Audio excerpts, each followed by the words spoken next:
Oo, nasa aeroplano na kami. Pa-take off na kayo. Pa-take off na. Saan daw ho kayo dadalhin? Sa impyerno. Sino ho ang kasama ninyo ni dating President Duterte?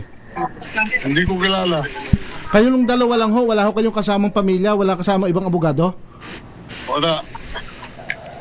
Hindi sinasabi kung saan. Pinuwersa ba kayo? Pinuwersa ba si Pang... Kasi kanina, nabudol din kasi sinabing may kasama mga abogado. Hindi pa kami pinayagan. Ngayon, sinasabi ko na may TRO na, ayaw pa nilang maniwala.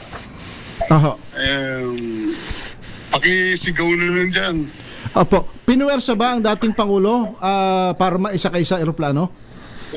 Ano pa ba tawag doon? Ano ang gusto ninyong sabihin sa sambayang Pilipino? Nakikinig ngayon ES? ES? Hello? Secretary? Wala. Nawala. Hello, Secretary? Wala sa sekretary. Nasa loob na sila. Politika.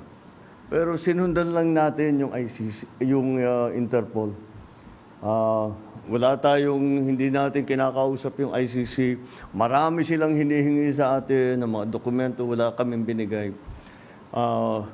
Yun lamang, hindi natin mahindian ang Interpol. Pag sinabi sa atin, tulungan nyo kami, kailangan namin kunin itong taong ito. Dahil, kung maalala ninyo, lahat ng mga tumakas dito sa Pilipinas, kagaya ni Alice Go, kagaya ni Arnie Tevez, kung sino-sino pa, pati naman yung mga human trafficking sa Myanmar, pati sa mga madadamay. Sinong tumulong sa atin para makita natin yung mga ating kababayan na inaapi at ginagamit sa masamang paraan? Ang Interpol.